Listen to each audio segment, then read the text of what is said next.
It's week 5, and Cloud9 is climbing their way back up towards the top, as many people predicted after some early struggles.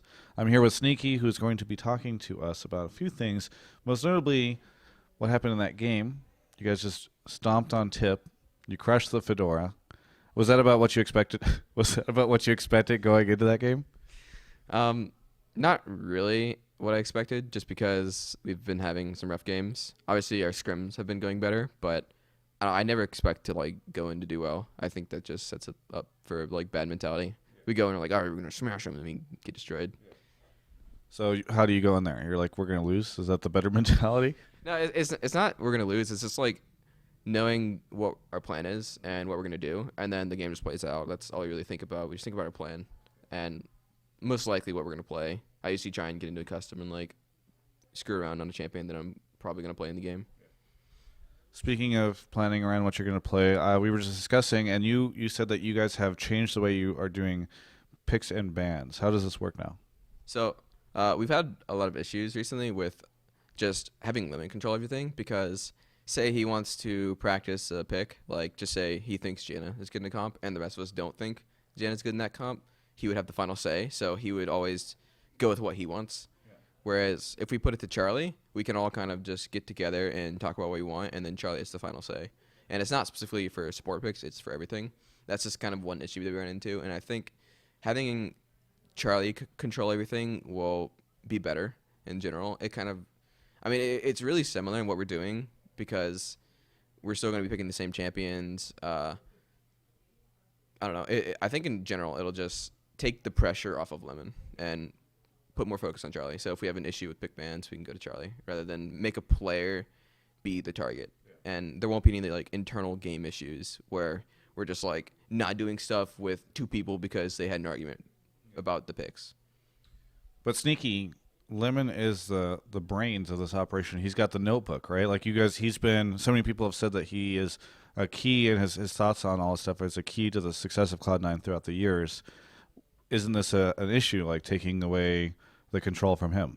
No, because he's still there and he's still doing almost the same thing he did before, except he just doesn't have the final say. So he can come up with a plan for the game, and we'll all look at it, we'll talk about it, and we're gonna adjust things. But for just everything in general, it'll be the final say of Charlie, which is generally just the say of the whole team. Okay. So it's not like Lemon is powerless now. He doesn't do anything. It's basically the same, except for Charlie has the final say. So I think our scrims are mainly affected.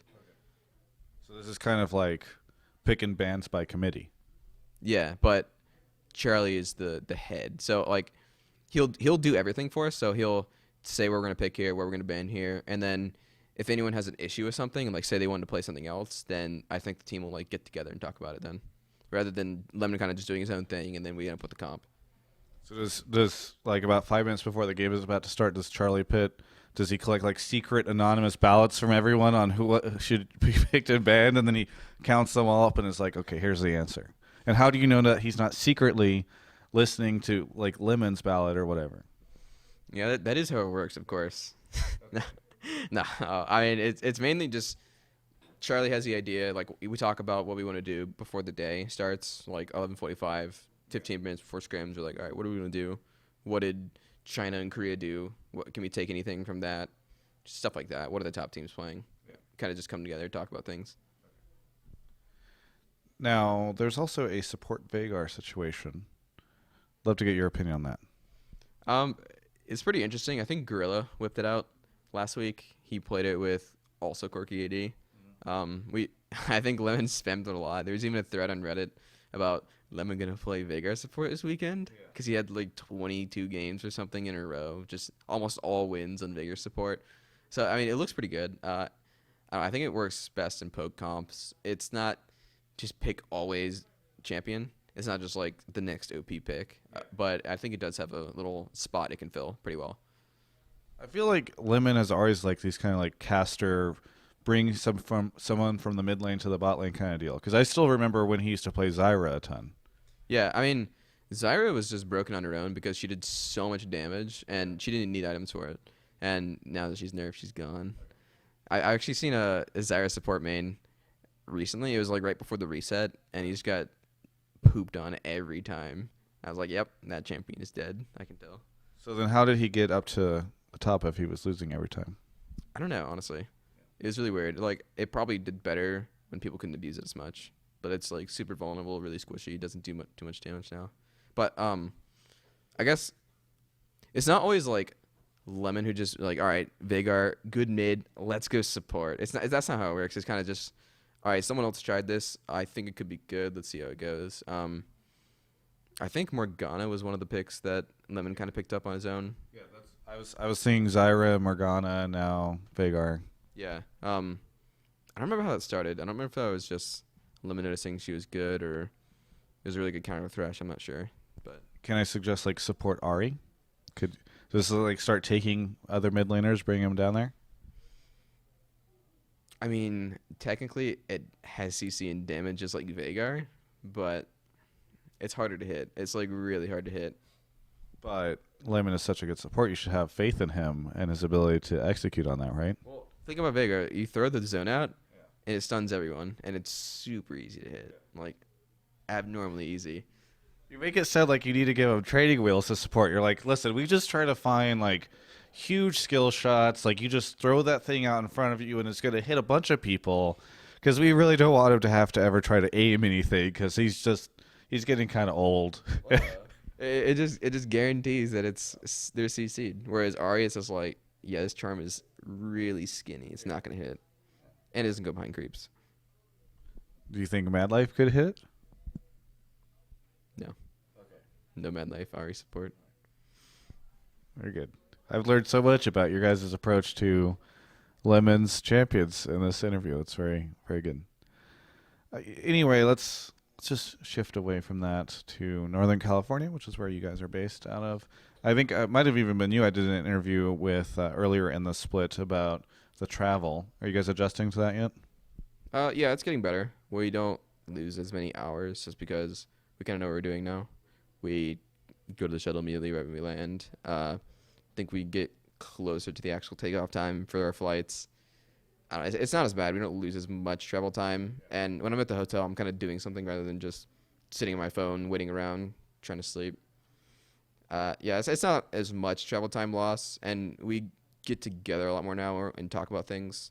We don't waste as much time. So it's not the worst thing ever. But, I mean, obviously it's a little bit worse than just staying in L.A. Well, sometimes you have to move to Northern California, I guess. It happens. You've got some facial hair coming in, Sneaky. We were talking about this before the start of the interview. Yes, I too as well have the facial. I don't know if you're pointing at me in judgment for bringing this topic up, or if you're pointing at me because you're like, you also have it. Yours is way more. Yeah. Mine is just some scraps. This is about as long as it gets. Okay. This is a project for. I don't even. The sad thing is I don't even know if it's gonna show up in the video, but I honestly don't know if you can see it. It's pretty minimal. Yeah, if we could just get a nice zoom in there, that might be kind of good. Is this? Are you trying to get this going? Is this an experiment or an adventure into facial hair? I wish. Just kidding. I don't really want it. Go away. Okay. Get off my face. Oh, I bet you this is a setup for a new sponsor that Jack's bringing to the team. To like, you guys are going to start using the Mach 3 or whatever, the Gillette razors, and you're like, oh man, if only I had a razor. And then halfway through next week's game, you're going to start shaving in the middle of it. Yeah, exactly. Or like the interview when they do your shots and like combing the hair, doing the makeup. I'll just be shaving my face. Gillette. Well, at least we've unlocked that new sponsor opportunity for you. Is there anything that you'd like to say to all the fans? I feel like there's just not much to talk about right now because it's like the middle of the split. You guys just kind of hanging out, third place, in CLG and TSM Shadow. What the? Yeah, I mean we're moving up. We're trying to get better. Hopefully we can overtake. That's my hopes and dreams. Yeah. But shout out to my sponsors: HTC, HyperX, Alienware, Logitech, G2A, BenQ. And I think that's it. Thank you. Well, thank you for the interview, Sneaky. I really appreciate it. Always good to see another man with facial hair. You can check out the rest of our coverage of all things esports at ongamers.com.